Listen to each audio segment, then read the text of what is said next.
नमस्कार, मैं रचना शर्मा चढ़ती कला डैम टीवी देख रहे सभी दर्शकों का स्वागत करती हूं। आप देख रहे हैं टॉप 10 न्यूज। भारत में यूके की कारें, विस्की, कपड़े और फुटवियर आज से सस्ते मिलेंगे। आज से भारत यूके के बीच फ्री ट्रेड एग्रीमेंट लागू हो गया है, यानी अब भारत के 99% सामानों को यूके में जीरो टैरिफ पर निर्यात किया जाएगा। वहीं यूके के 99% सामान 3% एवरेज टैरिफ पर आयात होंगे। इससे 2030 तक द्विपक्षीय व्यापार दोगुना होकर $120 बिलियन तक पहुंचने की संभावना है। करीब 3 साल में 14 राउंड की बातचीत के बाद 24 जुलाई 2025 को वाणिज्य मंत्री पीयूष गोयल और ब्रिटिश व्यापार मंत्री जोनाथन रेनॉल्ड्स ने पीएम नरेंद्र मोदी और ब्रिटिश पीएम कीर स्टारमर की मौजूदगी में इन समझौते पर साइन किए थे। ये आधुनिक यूके भारत पार्टनरशिप के लिए ऐतिहासिक पल है। दोनों अर्थव्यवस्थाओं के लिए यह ग्रोथ के लिए नए युग की शुरुआत करेगा। अमेरिकी राष्ट्रपति ट्रंप ने एक बार फिर से ईरान को धमकी दी है और कहा है कि अगर ईरान की सरकार बातचीत की मेज पर नहीं आई तो अमेरिका अगले हफ्ते से ईरान के नागरिक ढांचे को निशाना बनाना शुरू कर देगा और पावर प्लांट और पुलों को तबाह कर दिया जाएगा। ट्रंप ने यह भी कहा कि अगर तेहरान वाशिंगटन के साथ समझौता करने में विफल रहता है तो कि उसके पास कुछ नहीं बचेगा। ट्रंप ने दावा किया कि अगर वार्ता दोबारा शुरू नहीं होती है तो अमेरिका आने वाले दिनों में ईरान के खिलाफ अपने सैन्य अभियान को और तेज करेगा। उन्होंने कहा कि अगले हफ्ते बिजली संयंत्रों की बारी आएगी। अगर वे बातचीत की मेज पर आकर बातचीत नहीं करते तो अगले हफ्ते पुलों की बारी होगी और उनके सभी बिजली संयंत्रों और पुलों को तबाह कर दिया जाएगा। पश्चिम एशिया में तनाव लगातार बढ़ रहा है और बातचीत पूरी तरह से रुक गई है। ईरानी सेना ने कहा कि ईरान शहर के बमपूर गैरिसन पर हुए अमेरिकी हमले का उचित समय पर निर्णायक जवाब दिया जाएगा। सेना ने इस हमले को कायरतापूर्ण आक्रामकता करार दिया। सेना के मुताबिक अमेरिकी सेना ने बमपूर स्थित सैन्य बैरक पर 13 मिसाइलें दागी और इस हमले में 388वीं ब्रिगेड के 7 सैनिकों की मौत हो गई, जबकि कई अन्य घायल हो गए। ईरानी सेना ने दावा किया कि निष्क्रिय रक्षा उपायों की वजह से जनहानि को सीमित रखने में मदद मिली है और सेना का आरोप है कि अमेरिकी हमलों का उद्देश्य अधिकतम जनहानि पहुंचाना था। इसके तहत सैन्य अड्डे के गेस्ट हाउस, सुरक्षा चौकियों और आवासीय सुविधाओं को निशाना बनाया गया। ईरान पर अमेरिका द्वारा किए गए हवाई हमलों में हाल ही के दिनों में 30 से अधिक लोगों की मौत हुई है। यह जानकारी ईरानी सरकार की प्रवक्ता ने दी है।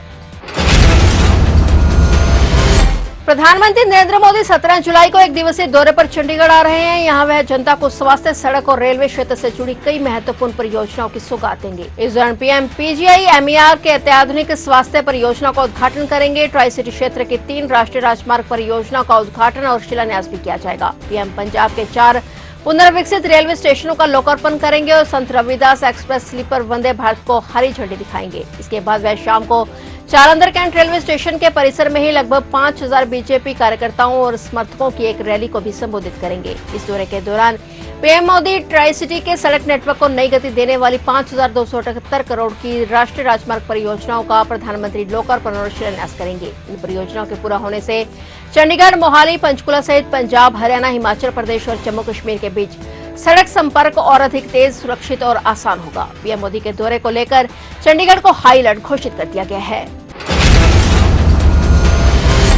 विश्व युवा कौशल दिवस 2026 पर व्यावसायिक शिक्षा, कौशल विकास और उद्यमशीलता विभाग द्वारा राजधानी लखनऊ स्थित इंदिरा गांधी प्रतिष्ठान में राज्य स्तरीय कार्यक्रम आयोजित किया गया। मुख्यमंत्री योगी आदित्यनाथ ने इसका उद्घाटन किया। इस दौरान उन्होंने कौशल सारथी और कौशल सेतु मॉड्यूल पर लॉन्च और कौशलम पुस्तिका का विमोचन किया। विभिन्न प्रतिष्ठित औद्योगिक संस्थानों के साथ MOU भी हुए। इस मौके पर मुख्यमंत्री ने उच्च वेतन पर नियुक्ति पाने वाले और उत्कृष्ट प्रदर्शन करने वाले 21 युवा आइकॉन को सम्मानित भी किया। साथ ही श्रेष्ठ कार्य करने वाले राजकीय ITI प्रशिक्षण प्रदाताओं और प्रोजेक्ट इम्प्लीमेंटेशन एजेंसियों के प्रतिनिधियों को भी सम्मानित किया गया। सीएम योगी ने कहा कि यदि कोई विदेश में जाकर काम करना चाहता है तो उसकी भी व्यवस्था हम करेंगे। हमने जो यूपी के $1 ट्रिलियन की इकोनॉमी का लक्ष्य रखा है, युवाओं के दम पर हम इसे प्राप्त करेंगे।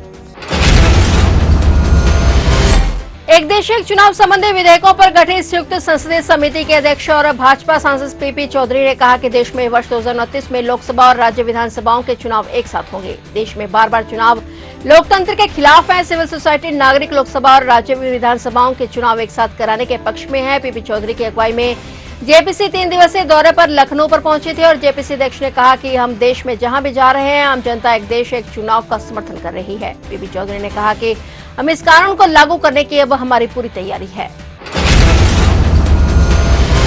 सोनम वांगचुक दिल्ली के जंतर मंतर पर भूख हड़ताल कर रहे हैं। यहां उनके भूख हड़ताल को 18 दिन हो चुके हैं और वे कांग्रेस जनता पार्टी के संस्थापक के समर्थन में अनशन पर बैठे हैं। केंद्रीय शिक्षा मंत्री धर्मेंद्र प्रधान के इस्तीफे की मांग को लेकर दिल्ली के जंतर मंतर पर अनिश्चितकालीन भूख हड़ताल कर रहे सोनम वांगचुक का मामला दिल्ली हाईकोर्ट तक पहुंच गया है। जलवायु कार्यकर्ता सोनम वांगचुक बीते 28 जुलाई से आमरण अनशन कर रहे हैं। सोनम वांगचुक द्वारा की गई भूख हड़ताल को लेकर हाईकोर्ट में एक जनहित याचिका दायर की गई है और दिल्ली हाईकोर्ट में याचिका पर सुनवाई हुई। दिल्ली हाईकोर्ट ने केंद्र सरकार और दिल्ली सरकार को नोटिस जारी किया है। हाईकोर्ट ने कल तक जवाब देने को कहा है। दायर याचिका में केंद्र और दिल्ली सरकारों को वांगचुक को जबरन खाना खिलाने के निर्देश देने की मांग की गई है। ऑस्ट्रेलिया में 16 वर्ष से कम उम्र के बच्चों के सोशल मीडिया इस्तेमाल पर लगे प्रतिबंध की प्रधानमंत्री नरेंद्र मोदी की ओर से सराहना के बाद आगरा में भी इस पर चर्चा तेज हो गई है। अभिभावकों का कहना है कि भारत में भी कम उम्र के बच्चों के लिए सोशल मीडिया के उपयोग पर सख्त नियम बनाने जाने चाहिए। अभिभावकों का कहना है कि मोबाइल और सोशल मीडिया के बढ़ते उपयोग ने बच्चों का पढ़ाई, खेलकूद और परिवार के साथ समय बिताया जाने वाला समय काफी कम कर दिया है। कई बच्चे घंटों रील और गेम में व्यस्त रहते हैं, जिससे उनकी एकाग्रता और मानसिक स्वास्थ्य प्रभावित हो रहा है। साथ ही स्कूलों में भी डिजिटल साक्षरता और साइबर सुरक्षा को लेकर नियमित जागरूकता कार्यक्रम चलाए जाने की भी मांग की गई है। तृणमूल कांग्रेस की ममता बनर्जी गुट ने कलकत्ता हाईकोर्ट से मांग की है कि अगर 21 जुलाई की शहीद दिवस रैली के लिए विक्टोरिया हाउस के सामने अनुमति नहीं मिलती तो बिड़ला तारामंडल के पास जगह दिया जाए। तृणमूल कांग्रेस के ममता बनर्जी के नेतृत्व वाले गुट ने कलकत्ता उच्च न्यायालय को एक सुझाव दिया। रैली की अनुमति वाली याचिका पर सुनवाई हो रही थी। न्यायमूर्ति सौगातम भट्टाचार्य की अदालत में ममता गुट के वकील कल्याण बनर्जी ने कहा कि 2-3 वर्षों को छोड़कर यह रैली 1993 से ममता बनर्जी के नेतृत्व में मध्य कोलकाता के विक्टोरिया हाउस के सामने आयोजित की जाती रही है। उन्होंने मेट्रो चैनल या एस्प्लेनेड पर स्थित डोरिना क्रॉसिंग को वैकल्पिक स्थल के रूप में भी सुझाव दिया, लेकिन न्यायमूर्ति भट्टाचार्य ने साफ कर दिया है कि वे विक्टोरिया हाउस के सामने रैली की अनुमति नहीं देंगे, क्योंकि इससे शहर के मध्य में स्थित प्रमुख चित्तरंजन एवेन्यू पर यातायात अवरुद्ध हो जाएगा। महाराष्ट्र के नासिक जिले से एक बेहद दर्दनाक और बड़ा सड़क हादसा सामने आया है। नासिक पेट मार्ग पर 2 ट्रकों और एक मारुति इको कार के बीच हुई भीषण टक्कर में 4 लोगों की मौके पर और इलाज के दौरान मौत हो गई। इस हादसे में कार में सवार एक अन्य व्यक्ति गंभीर रूप से घायल हैं, जिनकी हालत बेहद नाजुक बनी हुई है। पुलिस मामले की जांच में जुट गई है। पुलिस के मुताबिक यह भीषण हादसा नासिक पेट मार्ग पर पेट डिंडोरी सीमा के पास सावला घाट पर हुआ।